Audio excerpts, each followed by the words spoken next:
नमस्कार। देश की बात की शुरुआत किसानों से जुड़ी हुई खबर से। हमारे देश में जो किसान हैं वो आंदोलन कर रहे हैं। हालांकि पंजाब के किसान सबसे पहले आंदोलन कर रहे थे, लेकिन अब उनको हरियाणा के और उत्तर प्रदेश के किसानों का साथ मिल रहा है। बहरहाल आप जो ये तस्वीरें अपनी स्क्रीन पर देख रहे हैं, आप देख रहे हैं कि पंजाब से जो किसानों का आंदोलन शुरू हुआ दिल्ली कूच करने का, वो लगातार बढ़ता जा रहा है। और ये तस्वीरें जिस तरह से प्रशासन, पुलिस उनको हर तरीके से कोशिश कर रही है दिल्ली देश की राजधानी तक पहुंचने की कोशिश से रोकने की। उनके खिलाफ आपको बता दें बैरिकेड्स लगाए गए, वाटर कैनन का इस्तेमाल किया गया, कहा गया कि भाई आंसू गैस के गोले छोड़े गए, कहीं कहीं पर तो रेत के ढेर लगा दिए गए। और जो किसान हैं वो काफ़ी दिनों का राशन पानी लेकर निकले हैं दिल्ली की तरफ, देश की राजधानी की तरफ। अब हरियाणा के किसान भी हैं जो उनका साथ दे रहे हैं। और आज ये भी खबर आई है कि उत्तर प्रदेश के किसान भी अब चक्का जाम का कल सुबह से उन लोगों ने ऐलान किया है कि उत्तर प्रदेश के जो हाईवेज है, राष्ट्रीय राजमार्ग हैं, उन पे वो इस चक्का जाम करेंगे, हाईवेज को रोकेंगे। बहरहाल ये जो तस्वीरें आप देख रहे हैं, करनाल की तस्वीरें देख रहे हैं, क्योंकि कुछ समय पहले ये तस्वीरें आई थी जिस तरह से यहाँ पर जो किसान समुदाय है, किसान लोग हैं, वो किसान भाई हैं, वो कोशिश में हैं दिल्ली की तरफ पहुँचने की। और हम देख सकते हैं कि पुलिस के पूरे बंदोबस्त हैं कि इस आंदोलन को रोका जाए। किसानों की जो बड़ी संख्या में लोग पहुंचने की कोशिश कर रहे हैं, उनको किसी तरह दिल्ली आने से रोका जाए। आपको ये भी बता दें कि 1988 में महेंद्र सिंह टिकैत ने दिल्ली में रैली की थी, महेंद्र सिंह टिकैत ने। और वो रैली 30 साल पुरानी, आप सोचिए, दिल्ली के बोट क्लब में 7 दिन का धरना दिया था।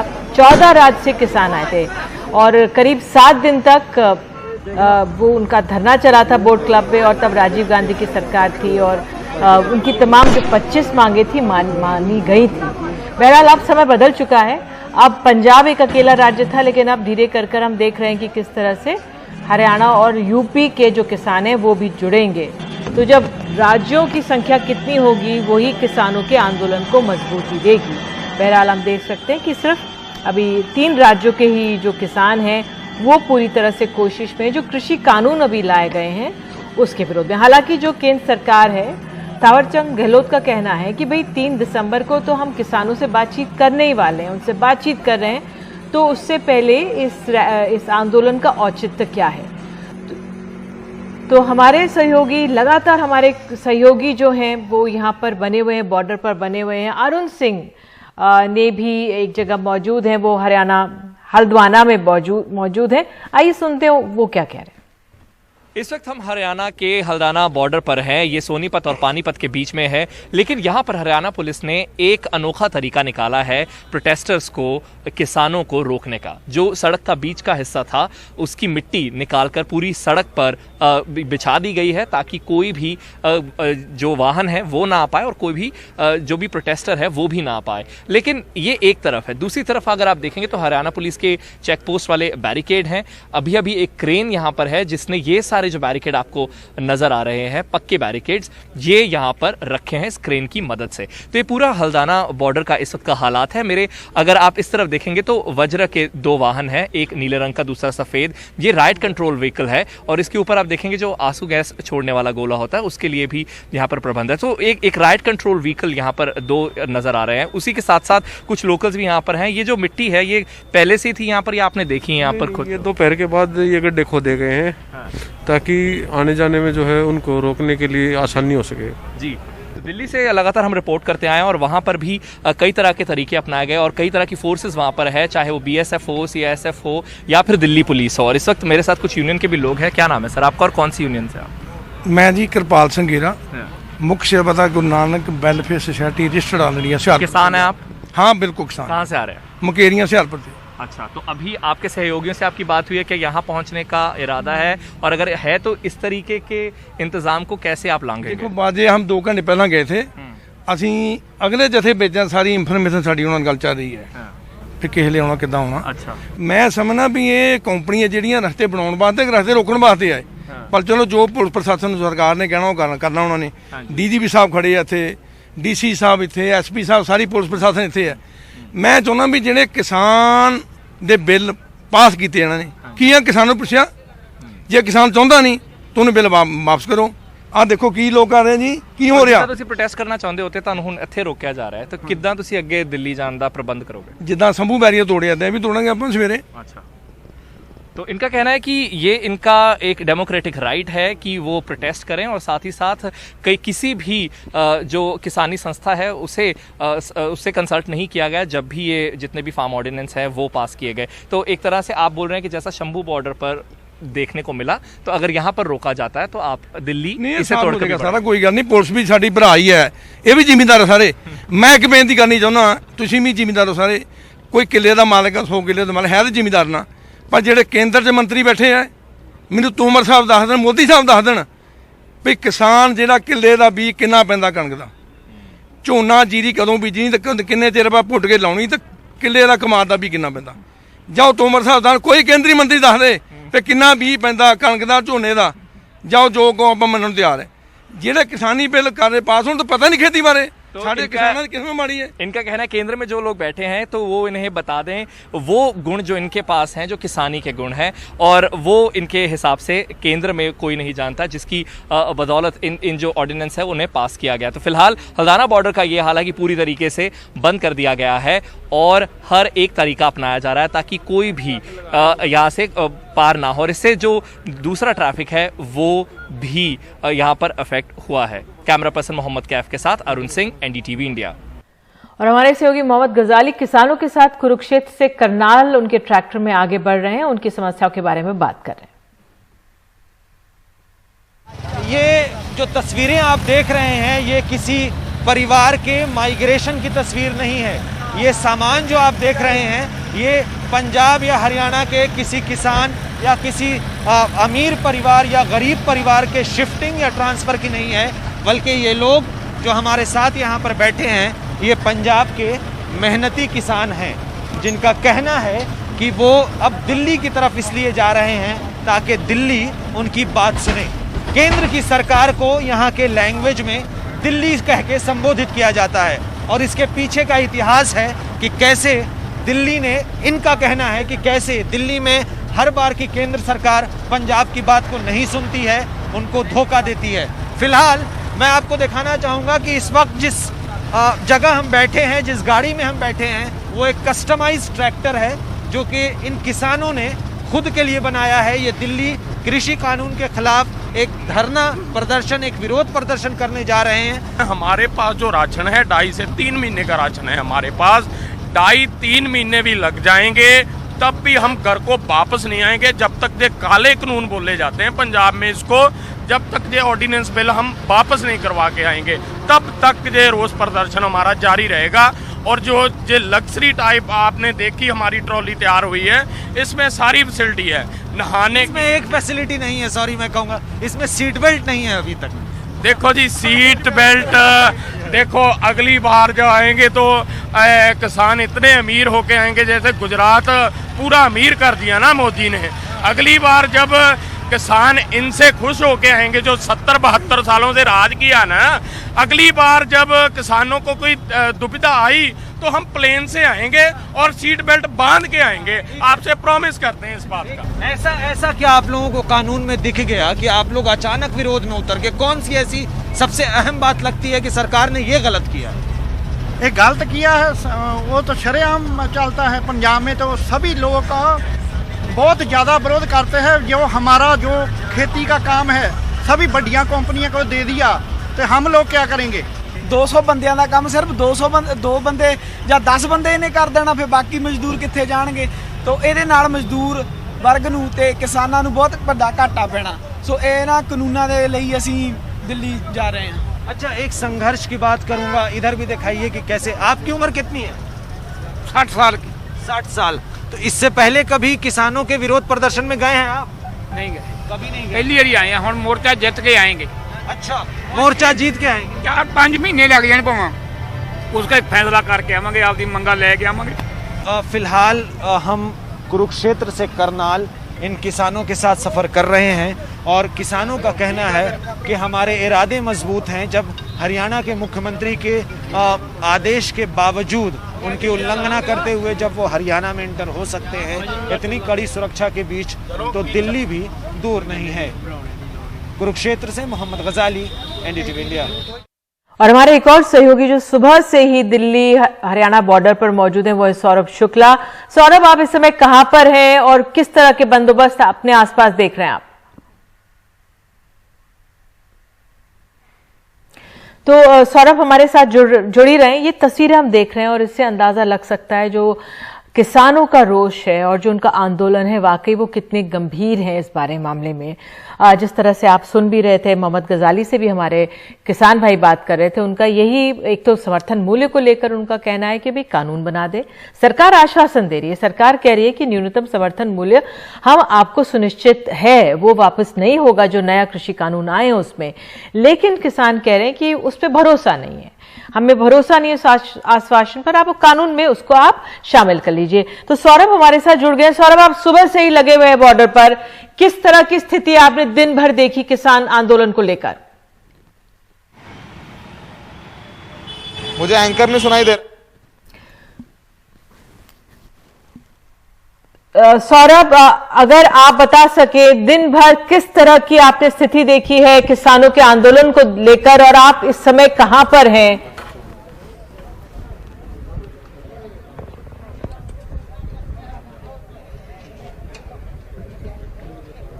शायद हमें सौरभ सुन नहीं पा रहे हैं, कोशिश करेंगे कि सौरभ हमें सुन ले और जहां पर भी वो हैं वहां से हमें जानकारी दे दें इस समय किस तरह की परिस्थितियां वो देख रहे हैं। जो लोग हरियाणा बॉर्डर पर जो गुड़गांव में है, कुल 7 बॉर्डर हैं निधि, जो दिल्ली से हरियाणा के सटे हुए हैं और उन सब पर ट्रैफिक जाम देखेंगी, जबरदस्त ट्रैफिक जाम हमारे पीछे भी देखेंगी किस तरीके से गाड़ियां रेंग के चल रही हैं। और ये शाम की स्थिति नहीं है, ये सुबह से यहाँ पर स्थिति है, क्योंकि यहाँ पर दिल्ली बॉर्डर पर दिल्ली पुलिस और हरियाणा पुलिस ने बैरिकेडिंग कर रखी है। हर दिल्ली में एंटर करने वाली गाड़ी की चेकिंग की जा रही है। अगर वो उसमें हरियाणा और पंजाब नंबर है तो उनका नंबर नोट किया जा रहा है, ड्राइवर का नाम नोट किया जा रहा है, तब उनको दिल्ली जाने की अनुमति है। तो जो यहाँ के अधिकारी हैं दिल्ली पुलिस के, उनका ये कहना है कि पेंडेमिक एक्ट लगा हुआ है और जिसके तहत कोरोना की स्थिति खराब है दिल्ली एनसीआर में, इसीलिए इनको दिल्ली में आकर प्रदर्शन करने की इजाज़त नहीं दी गई है। यहाँ तक कि निधि जो आसपास के गुरुद्वारे हैं इनसे भी पुलिस ने संपर्क साध रखा है, इनकी भी तलाशी ली जा चुकी है। कई किसान यहाँ पर तो आके नहीं बैठ गए हैं। यही वजह है कि आज सुबह से कुछ ग्रुप्स में किसान आए, उनको रोक करके डिटेन किया गया है। स्वराज अभियान के योगेंद्र यादव भी ग्रुप के साथ गुरुग्राम पहुँचे थे किसी तरीके से, उनको भी डिटेन कर लिया गया। और पुलिस ने यही कहा कि पैंडेमिक एक्ट लगा हुआ, इस पर उन्होंने कहा कि दुष्यंत चौटाला की रैली हो गई 3 दिन पहले, हज़ारों लोग शामिल थे, मास्क नहीं पहने हुए थे, तब कोरोना का हवाला क्यों नहीं दिया गया, किसानों के लिए क्यों ये कहा जाएगा। और सबसे बड़ी बात यह है कि दिल्ली पुलिस को लगता है कि कल तक किसान दिल्ली बॉर्डर पर नहीं पहुंचेंगे। हो सकता है तब तक जिस तरीके से हरियाणा में गजाली बता रहे, करनाल हो चाहे पानीपत हो, वहाँ पर पुलिस ने इनको रोकने की कोशिश की है और वो रुके नहीं है या फिर पूरी तरीके से उनको रोका नहीं है। शायद यही वजह है कि उनका जो मूवमेंट है निधि वो स्लो करने की कोशिश है, ताकि जब तक वो दिल्ली पहुँचे तो उनकी स्ट्रेंथ कमज़ोर हो जाए। और कहीं ना कहीं एक बैक चैनल से भी बातचीत करने की कोशिश है। तो यहाँ पर यही कहा जा रहा है कि जब अगर दिल्ली बॉर्डर पहुँचते भी हैं तो यहाँ पर उनसे कहा जाएगा कि एक डेलीगेशन बनाए और उस डेलीगेशन को अंदर दिल्ली जाकर के कृषि मंत्रालय में या फिर जहाँ जिस अधिकारी से वो बात करना चाहते हैं उनसे मिलवा दिया जाएगा। तो ये तैयारी है, लेकिन कोशिश ये है कि इनका जो मूवमेंट है उसे हरियाणा में ही स्लो कर दिया जाए, ताकि दिल्ली पहुँचते पहुँचते इनके जो नंबर्स है, संख्या बल भी कम हो जाए और इनकी शक्ति भी कम हो जाए। निधि, बिल्कुल सौरभ, आपने जो एक अहम बात की बैक चैनल टॉक्स की, क्योंकि अब जो हमारे कृषि मंत्री हैं थावरचंद गहलोत, उनकी तरफ से कहा जा रहा है 3 दिसंबर को किसान भाइयों से बातचीत होने ही वाली है। लेकिन जो पहले बातचीत हुई थी उसमें जो सलूक हुआ था किसानों के साथ, किसान उससे बेहद आहत हैं। वो कह रहे हैं कि भाई आप न्यूनतम समर्थन मूल्य की बात तो कह रहे हैं, भरोसा नहीं है, कानून बना दें। अब सरकार का रुख जो भी रहा हो, ऐसे में क्यों अब तक किसानों का भरोसा नहीं जीत पाए, वो एक अहम सवाल रह जाता है। बहरहाल आपने जो स्थिति बताई, पुलिस का इतना भारी बंदोबस्त है। अब ये भी है कि जो मेट्रो सेवाएं हैं वो एनसीआर से दिल्ली की तरफ नहीं है, लेकिन दिल्ली में जो लोग हैं वो एनसीआर जा सकते हैं। उस लिहाज से रात में या सुबह तक किस तरह की आप बॉर्डर पे बंदोबस्त का सोच रहे हैं? जो लोग दिल्ली से गुड़गांव जाते हैं काम करने के लिए, क्या सुबह उनको परेशानी हो सकती है? क्योंकि तमाम लोग हाईवे के मूवमेंट के बारे में भी जानना चाह रहे हैं। देखिए बिल्कुल निधि, दिल्ली से गुड़गांव जाने के 3 मुख्य मार्ग हैं। एक जो सीधे जो हाईवे महिपालपुर T3 लेके जाते हैं, वहाँ पर रजौकड़ी बॉर्डर है, वहाँ दिल्ली से गुड़गांव एंट्री करने के लिए कोई चेकिंग नहीं हो रही है। पुलिस वाले ज़रूर हैं, गाड़ियों की चेकिंग नहीं हो रही है, आप आराम से जा सकते हैं काम करने के लिए। कापासेड़ा बॉर्डर पे भी चेकिंग नहीं है, और एक और जो आर्य नगर साइड वाला बॉर्डर है वहाँ पर भी चेकिंग नहीं हो रही है। लेकिन आप जब काम करके लौटेंगे तो आपकी ज़बरदस्त चेकिंग होगी। तो आप काम करने जाएं तो सोच के जाएं कि जब वापस आएंगे तो आपको लंबे जाम का सामना करना पड़ सकता है। आज 2-2 घंटे लंबा जाम है निधि। तो ये भी बता दें एक लाइटर नोट पे कि सिंधु बॉर्डर पर तो कई लोग हैं जिनकी बारात दिल्ली आनी थी, वो बेचारे 2 गाड़ियों में ही आ रहे थे, 50 से कम की तादाद में आ रहे थे, वो बारात लेकर दिल्ली नहीं पहुंच पाए हैं। तो ये समस्याएं भी एक प्रैक्टिकल समस्याएं, लेकिन समस्याएं तो हैं, लोगों को सामना जरूर करना पड़ रहा है ट्रैफिक का, क्योंकि दिल्ली पुलिस किसानों को ढूंढ रही है गाड़ियों में, और उनका कहना है किसानों को दिल्ली में आकर प्रदर्शन करने की अनुमति नहीं है। बिल्कुल सौरभ, वाकई में भले ही मैं मुस्कुरा रही हूँ लेकिन बहुत ही परेशानी भरा सबब होगा, क्योंकि वैसे ही इतने समय के बाद ये अच्छा साया माना जाता है शादियों के लिए आया, उसमें अगर इतना ट्रैफिक जैम में बारातें रुक जाएंगी तो वाकई में मुश्किल होगी परिवारों के लिए। लेकिन हमारे किसान भाई जो हैं वो बहुत समस्याएं इस समय झेल रहे हैं, वो अपने ज़मीनी मुद्दों से जुड़े हुए परेशानी में हैं और उनको सरकार का काम बनता है कि उनका भरोसा जीते। बहरहाल कल आपको बता दें कि जो उत्तर प्रदेश का जो हाईवेज है, कहा जा रहा है कि वहां पर चक्का जाम किसान संगठन करेंगे। एक छोटे से ब्रेक के बाद लौटते हैं और उसके बाद हम आपको दिल्ली से खबर दिखाएंगे। जो सबसे बड़ा सर्वे हुआ था उसमें से कुछ राहत की खबर आ रही है दिल्ली के लिए, जो कोरोना संक्रमण को लेकर। एक छोटे से ब्रेक के बाद।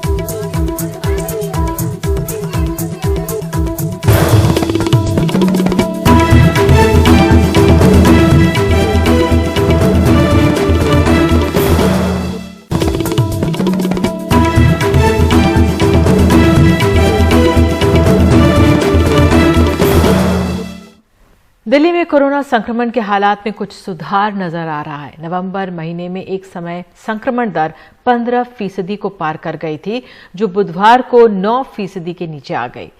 यही नहीं बात हफ्ते भर पहले शुरू हुए जो सबसे बड़ा घर घर सर्वे के नतीजे की भी कोई ज्यादा चिंता की ओर इशारा नहीं कर रहे हैं। हमारे सहयोगी शरद शर्मा की विस्तृत रिपोर्ट देखिए।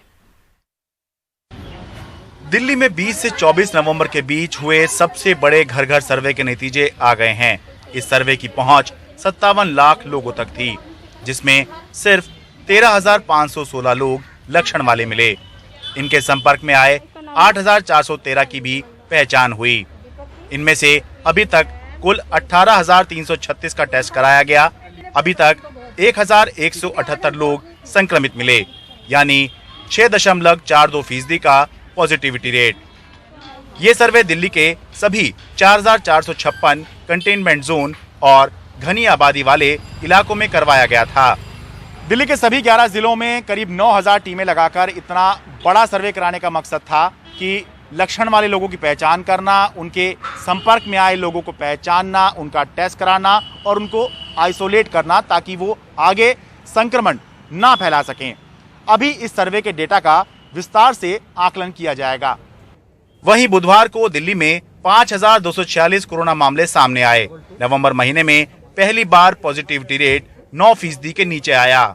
जो पॉजिटिविटी 7 नवंबर को 15.26 थी, मतलब 15.5% से घट के 8.5% पे आ गई है। 40% से भी ज्यादा की गिरावट है। और मैं आपको बार बार कह रहा था कि भाई देखो, एक दिन से नहीं पता लगता, ये तो वीक टू वीक देखना होता है। और वीक टू वीक लगातार पिछले 3 हफ्तों से जो संक्रमण की दर है, पॉजिटिविटी रेट है, वो लगातार धीरे धीरे कम आ रहा है और दिल्ली में अब पॉजिटिविटी 8.5% पे रह गई है। मौजूदा आंकड़े ज्यादा विश्वसनीय इसलिए भी हैं क्योंकि 11 नवंबर को दिल्ली में रिकॉर्ड 8,593 मामले सामने आए। आरटीपीसीआर टेस्ट की संख्या 19,304 थी, जबकि 25 नवंबर को रिकॉर्ड 26,080 आरटीपीसीआर टेस्ट करके भी 5,246 संक्रमण मामले सामने आए।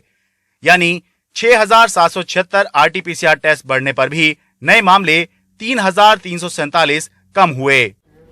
हालांकि दिल्ली में टेस्टिंग अभी भी उतनी नहीं हो रही जितनी 15 नवंबर को गृह मंत्रालय की बैठक में तय हुआ था।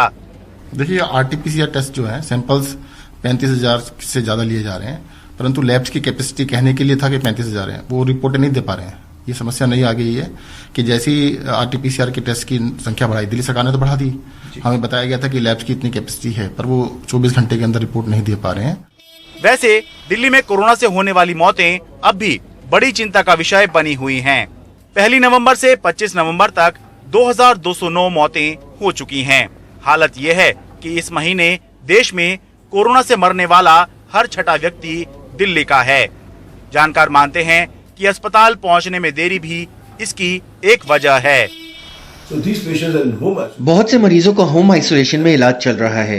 हो सकता है होम आइसोलेशन में रहने के दौरान ये लोग खुद को ट्रीट करने की कोशिश करते हों।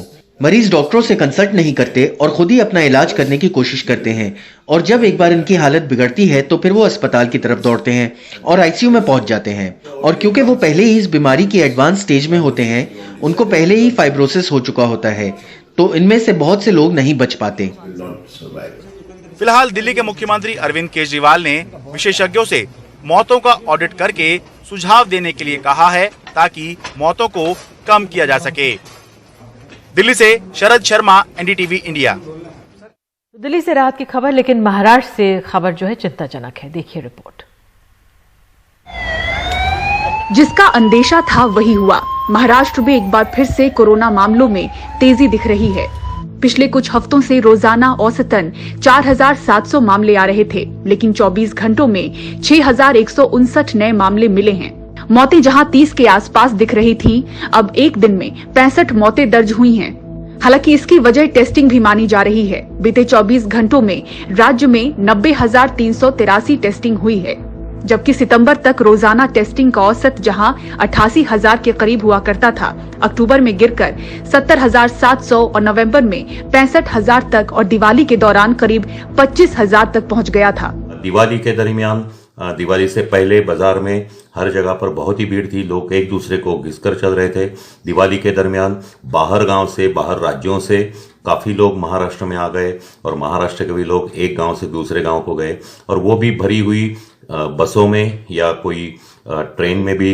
इस सभी से आंकड़े दिन ब दिन बढ़ते जा रहे हैं। अगर ऐसे ही आंकड़े धीरे धीरे बढ़ते गए तो हो सकता है दिसंबर में बहुत बड़ी सेकंड वेव आएगी, और ये दूसरी लहर जो है इसमें बहुत ही ज्यादा लोग बीमार हो सकते हैं, बहुत ही ज्यादा लोगों को इन्फेक्शन हो सकता है, जो भी डेथ रेट है वो भी बढ़ सकता है।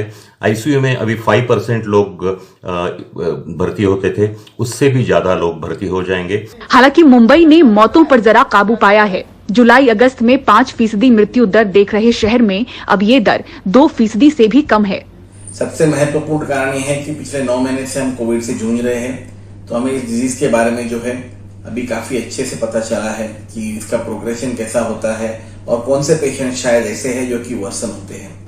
दूसरी बात यह है कि मरीज भी जो है अभी हॉस्पिटल में और अस्पताल में जल्दी आ रहे हैं, उनके लेट प्रेजेंटेशंस कम हुए हैं।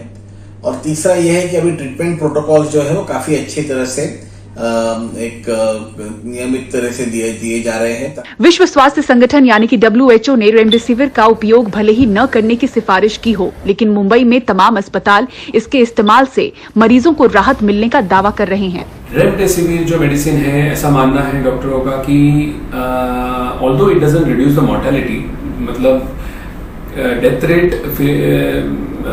माना कि डेथ रेट कम ना करती हो, लेकिन सिम्टम्स रिलीफ में काफी रेमडेसिविर का यूज हो चुका है और पेशेंट्स को काफी मात्रा में सिम्टोमेटिक रिलीफ होता है। कोरोना के इलाज के लिए जो मेडिसिन हम जो देते हैं, जो दवाई देते हैं, उसमें से रेमडेसिविर एक बहुत ही जरूरी दवाई है। शुरुआती तौर पे जब भी कोई पेशेंट आता है तो ये फर्स्ट लाइन ड्रग होता है। हम हर पेशेंट को रेमडेसिविर ही देते हैं। बेसिकली ये ड्रग वायरस का रेप्लिकेशन, यानी जो वायरस मल्टीप्लाई होता है बॉडी में, उसको कम कर देता है। तो हमने देखा है हॉस्पिटल में कि जो लोग आते हैं और हमने जिन लोगों को अर्ली ट्रीटमेंट रेमडेसिविर से दी है, उनमें हमको काफी अच्छा रिस्पांस मिला है। मुंबई शहर में अब भी 85% मौतें 50 साल से ऊपर के मरीजों की बनी हुई है। जल्द जांच, वक्त पर अस्पताल में भर्ती करने और जीवन रक्षक दवाइयों के सहारे इनकी मौतों पर काबू पाने में बीएमसी की कोशिश रंग लाती हुई नजर आ रही है। मुंबई से पूजा भारद्वाज की रिपोर्ट, एनडीटीवी इंडिया के लिए। तो देश की बात में आगे है लव जिहाद का मसला एक और कांटे।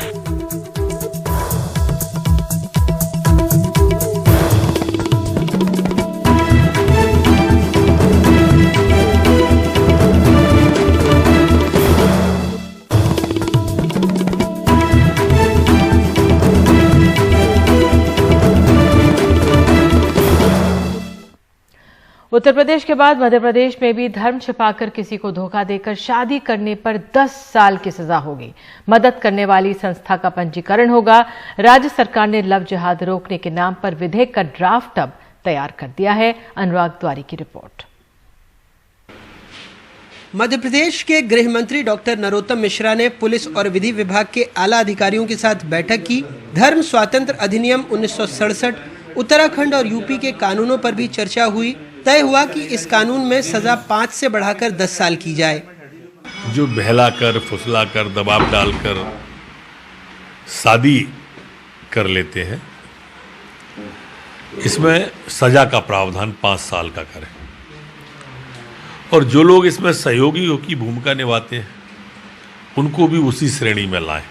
एक बड़ी बात जो उभर कर सामने आ रही है कि लव जिहाद या इस तरह की बातों को परिभाषित कैसे करेंगे आप? नहीं, परिभाषित मतलब उसके परिवार के लोग, भाई बंद, माता पिता अगर रिपोर्ट डालते हैं इस तरह की, तो उसको करेंगे। और अगर वो कोई करना भी चाहता है इस तरह से, तो उसे कलेक्टर से अनुमति लेना पड़ेगी, 1 महीने पहले आवेदन देना पड़ेगा। इन प्रावधानों के अलावा धर्मांतरण और जबरन विवाह की शिकायत पर स्वयं पीड़ित, माता पिता, परिजन या गार्जियन द्वारा की जा सकती है। अपराध संज्ञेय और गैर जमानती होगा। जबरन धर्मांतरण या विवाह कराने वाली संस्थाओं का पंजीयन निरस्त किया जाएगा। इस प्रकार के धर्मांतरण या विवाह कराने वाली संस्थाओं को डोनेशन देने वाली संस्थाएं या लेने वाली संस्थाओं का पंजीयन भी निरस्त होगा। इस प्रकार के धर्मांतरण या विवाह में सहयोग करने वाले सभी आरोपियों के खिलाफ मुख्य आरोपी की तरह ही न्यायिक कार्रवाई की जाएगी। आरोपी को स्वयं ही प्रमाणित करना होगा कि ये काम बगैर दबाव, धमकी, लालच या बहकाए किया गया है। वैसे सरकार इसे भले ही किसी धर्म विशेष के विरुद्ध मानने से इनकार कर रही हो, लेकिन मध्य प्रदेश के प्रोटेम स्पीकर इस मामले को पाकिस्तान और आईएसआई तक से जोड़ रहे हैं। और जो धर्म बदलकर हिंदू बहन बेटियों को प्रलोभन देकर उनके लव के माध्यम से उनके फोटोग्राफ करने, बाद में ब्लैकमेलिंग करना, बहन बेटियों की इज्जत लूटना और उनकी हत्या कर देना, ऐसा जो सघन अपराध है, ये लव अकेला नहीं है, ये जिहाद है। और ये जिहाद में कहीं ना कहीं पाकिस्तान इन्वॉल्व है, कहीं ना कहीं आईएसआई के एजेंट इन्वॉल्व है। इस मामले में बीजेपी शासित राज्यों में वैसे एक के बाद एक फैसले लेने की होड़ मची हुई है।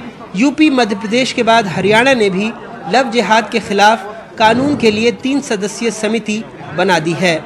लव जिहाद कानून पर फिलहाल कांग्रेस खुलकर कुछ बोलने की स्थिति में नहीं है या खुलकर कुछ बोलना नहीं चाहती है।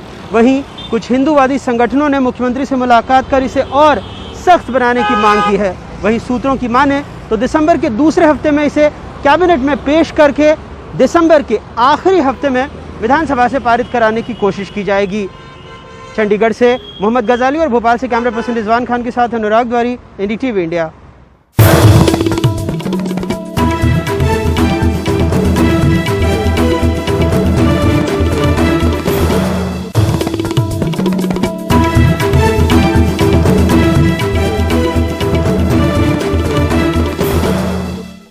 अब खबर बनारस से। 30 नवंबर को प्रधानमंत्री मोदी के वाराणसी आने की खबर है। हालांकि अभी कोई आधिकारिक कार्यक्रम नहीं आया है, लेकिन तैयारियां चल रही हैं।